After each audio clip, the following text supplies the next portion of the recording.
출근길 하나님 말씀과 동행하는 출동큐티의 진규선 목사입니다. 오늘 함께 묵상할 말씀은 마태복음 27장 57절에서 66절입니다. 제가 낭독하겠습니다. 저물었을 때 아리마대의 부자 요셉이라 하는 사람이 왔으니 그도 예수의 제자라. 빌라도에게 가서 예수의 시체를 달라 하니 이에 빌라도가 내주라 명하거늘 요셉이 시체를 가져다가 깨끗한 세마포로 싸서 바위 속에 판 자기 새 무덤에 넣어두고 큰 돌을 굴려 무덤문에 놓고 가니 거기 막달라 마리아와 다른 마리아가 무덤을 향하여 앉았더라. 그 이튿날은 준비일 다음 날이라. 대제사장들과 바리새인들이 함께 빌라도에게 모여 이르되 주여 저 속이던 자가 살아있을 때 말하되 내가 사흘 후에 다시 살아나리라 한 것을 우리가 기억하노니 그러므로 명령하여 그 무덤을 사흘까지 굳게 지키게 하소서. 그 제자들이 와서 시체를 도둑질하여 가고 백성에게 말하되 그가 죽은 자 가운데서 살아났다 하면 후의 속임이 전보다 더 클까 하나이다 하니 빌라도가 이르되 너희에게 경비병이 있으니 가서 힘대로 굳게 지키라 하거늘 그들이 경비병과 함께 가서 돌을 임봉하고 무덤을 굳게 지키니라. 아멘. 오늘 내용은 예수님이 장례식을 이렇게 예수님의 장례식이 어떻게 이제 아리마대 요셉이라는 사람을 통해서 치러졌는가, 그리고 그 이후에 그 소위 말해서 바위 동굴 무덤을 이제 왜 이제 지켰는가, 뭐 이런 내용들을 이제 담고 있습니다. 뭐 유명한 내용들이죠. 기독교회를 다닌 사람들은 다 이제 기억하는 내용일 겁니다.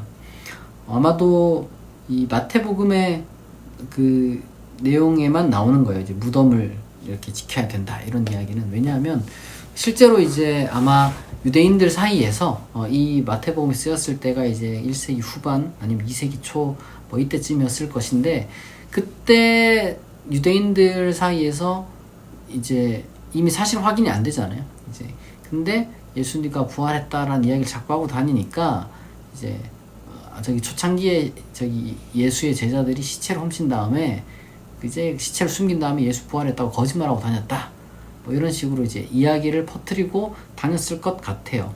그러니까 이제 마태복음 저자 같은 사람이 그 당시 때 무슨 소리냐, 이제 경비들이 다 무덤을 지키기까지 했을 텐데 어떻게 이제 그 시체를 훔칠 수 있었겠냐, 전혀 시체 훔치는 건 말이 안 된다, 이런 걸 변증하기 위해서 이렇게 쓴 겁니다.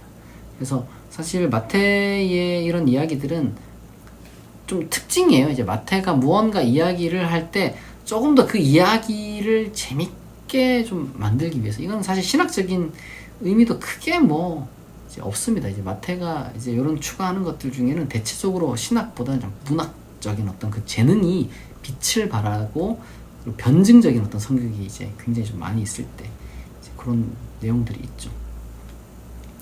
뭐 중요한 것은 예수님이 이제 장례식을 치렀다는 겁니다. 예수님에 대한 장례가 치러졌다는 거고, 통상적으로 이제 십자가 처형을 당한 그 시체는 그런 장례식을 치르게 허락이 안 돼요.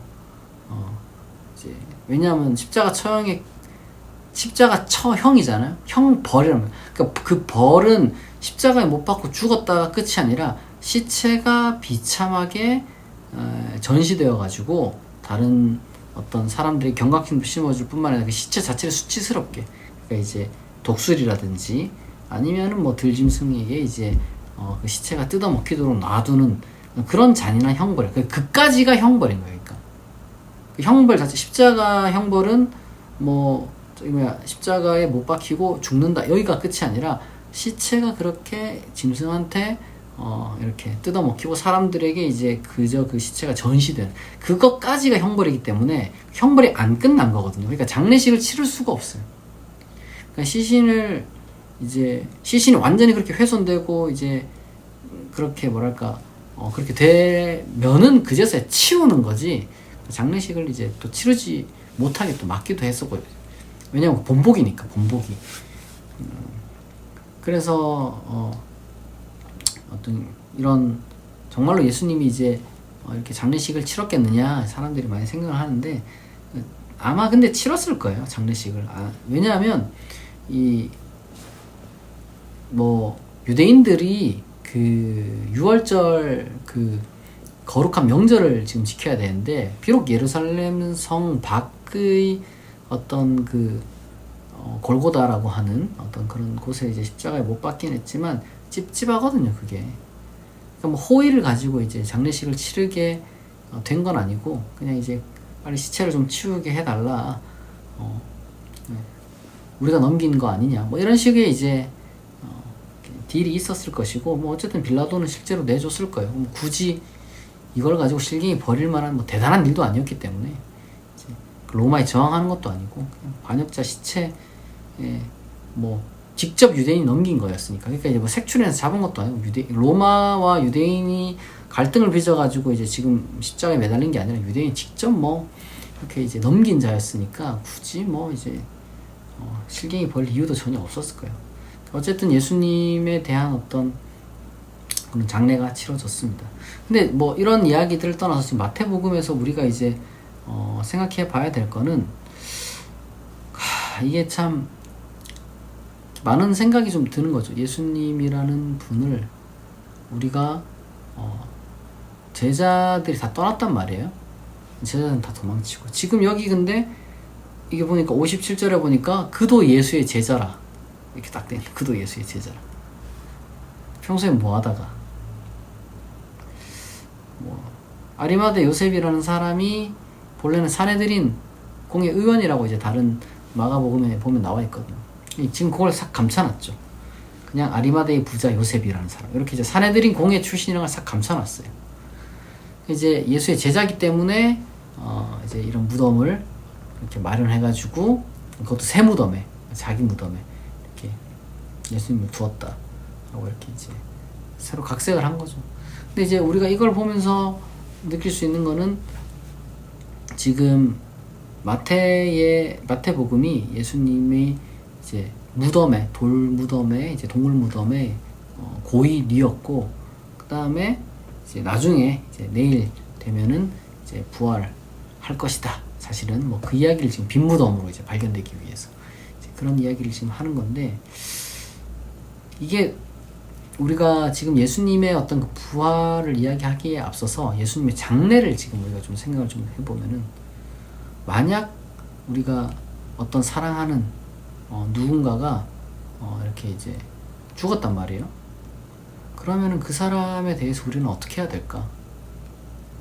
특별히 예수님이 이렇게 이제 부당하게 죽었는데, 부당하게 죽었으니까 끝, 뭐 이렇게 해야 될까? 그건 아닌겠죠. 이제 우리는 어떤 사람이 그 죽음을 이제 부당하게 겪으면은, 그 부당한 죽음을 겪은 사람들에게 최소한의 어떤 그 예의를 갖출 수 있어야 돼요. 죽었으니까 끝, 이게 아니라 죽은 자에 대해서 우리가 최대한의 예의를 갖출 수 있는 사람이 돼야 됩니다.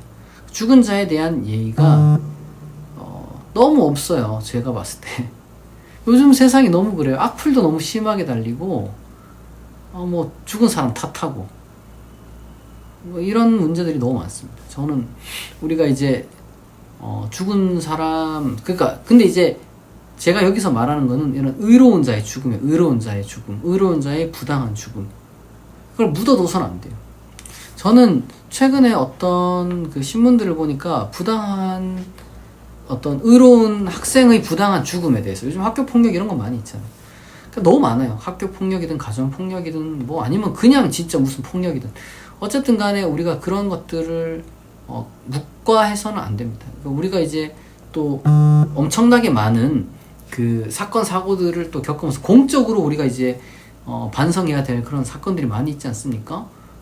2014년에는 뭐 세월호 사건이 있었고, 그리고 이제 2023년 거의 뭐 한 10년 정도 지나서 이태원 사건이 있었고, 뭐 그런 것뿐만 아니라 일일이 다 나열할 수가 없어요. 너무 많아가지고.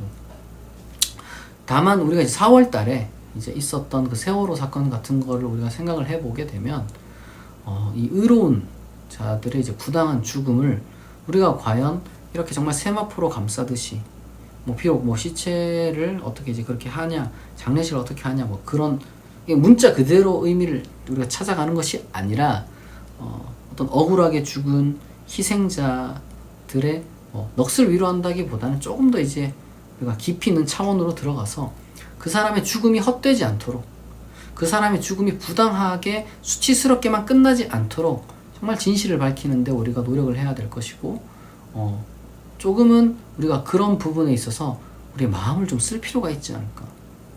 내 문제가 힘들 수 있죠. 저는 그렇게 생각합니다. 만약에 내 주변에 그런 일이 일어났으면 우리 함께 힘을 모으고, 그쵸? 그런 것들이 제가 봤을 때는 공동체가 할 수 있는, 왜 개인의 힘은 너무 약하니까. 그렇다고 모든 일이 다 언론에 이제 알려지는 건 아니거든요. 그래서 저는 교회가 이제 한 사람 한 사람의 지체들에 대한 어떤 그런 어려움들을 같이 공유하고 그걸 해결할 수 있도록 좀 우리가 힘을 쓰고, 주변에 우리가 이제 어떤 그 어려운 부분들이 있다면은 또 이제 극복할 수 있도록 노력을 많이 해야 되는 그런 공동체를 좀 꿈꾸는 것도 나쁘지 않겠다. 근데 개인이 그런 것에 이제 신경을 좀 써야 될 것이고, 그리고 어떤 그런 공동체를 우리가 좀 꿈꾸는 것도 중요할 것이고, 그리고 이제 정말 거시적인 차원에서 공공선에 대해서, 특별히 어떤 그 부당한 죽음이라든지 이런 것들에 대해서 좀 신경 쓰는 것도 나쁘지 않을 것 같습니다. 물론 고난주간이고 지금 이제 토요일 이 시기를 거치면서 부활주의를 이제 맞이하면서 예수님의 죽음 그 자체에 대해서 우리가 신경 쓰는 것도 기독교인으로서 하나의 어떤 과거를 생각하고, 그 다음에 종교적으로 어떤 깊이 있게 생각하는 것도 중요하겠지만, 응용해서, 적용해서 예수님의 어떤 그 장례를 치르는 아리마대 요셉의 그 모범을 우리가 본받아, 이제 예수님을 우리가 이제 장례식 치르는 건 아니잖아요. 그런 것처럼 만약에 혹시나 뒤늦게라도 미처 우리가 몰랐다면 뒤늦게라도 정말 그렇게 내 거를 내어줘, 내 무덤을 내줬다잖아요. 내 무덤, 내 거를 내어주면서라도 무언가 어떤 그 공적인 어떤 일을 위해서 우리가 참 할 수 있는 그런 힘을 가진 사람이 되면 참 좋겠습니다. 저는 근데 이 부분이 있어요. 아리마대의 부자 요셉이래요. 우리가 그런 의미에서 좀 부자가 돼야 되지 않을까. 내 한 몸 잘 먹고 잘 사는 게 아니라, 저는 이 큐티를 듣는 여러분들이 정말 남을 도울 수 있을 정도로 넉넉하게 정말 그렇게 부자 됐으면 좋겠고, 그리고 또 힘도 좀 있으면 좋겠어요. 여러분들이 공부도 열심히 하고 정말 선하게 올라가야겠죠. 정당하게 그렇게 올라가서 정말 왜냐하면 힘 있는 사람이 또 큰 도움을 줄 수 있단 말이에요. 그러니까 하나님이 각자에게 맡기신 분량이 있을 겁니다. 근데 내 성공만을 바라보면 이게 너무 힘들고 비교의식이 되는데, 그게 아니라 하나님이 각자에게 주신 분량에 최선을 다하면 하나님 거기에 맞는 어떤 지위와 또한 그 힘과 부를 주실 겁니다. 그때 여러분들이 에스더처럼 이때를 위함이 아닌가 하고, 아리마대 요셉처럼 여러분들이 가진 것들을 정말 내어놓을 수 있는, 그렇게 정말 훌륭한, 유의미하게 여러분 성공한 그런 사람들이 됐으면 정말 좋겠습니다. 기도하겠습니다. 하나님 아버지, 오늘 아리마대 요셉의 그 장례식에 대해서 묵상했습니다. 하나님, 우리가 부당한 의인의 부당한 죽음을 우리가 외면하지 않는 자 되게 하옵소서.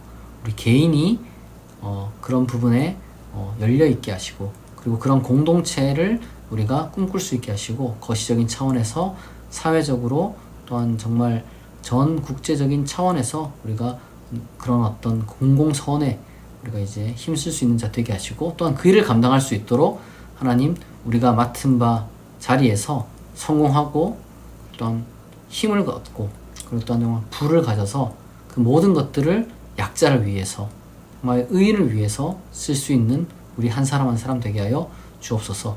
우리 모두를 하나님께서 복되게 하실 줄 믿사오며 감사드리며 예수님의 이름으로 기도합니다. 아멘. 여러분, 토요일입니다. 여러분, 하나님께서 주시는 이 귀한 그 쉼의 날에 여러분 좀 쉬면서 회복하시길 바라고요. 그리고 내일은 부활절 예배가 있습니다. 자세한 것은 초대장을 여러분 참고하셔서 누구나 오실 수 있으니까요. 와서 같이 예배 드리면 좋겠습니다. 오늘 출동 큐티 여기서 마치겠습니다.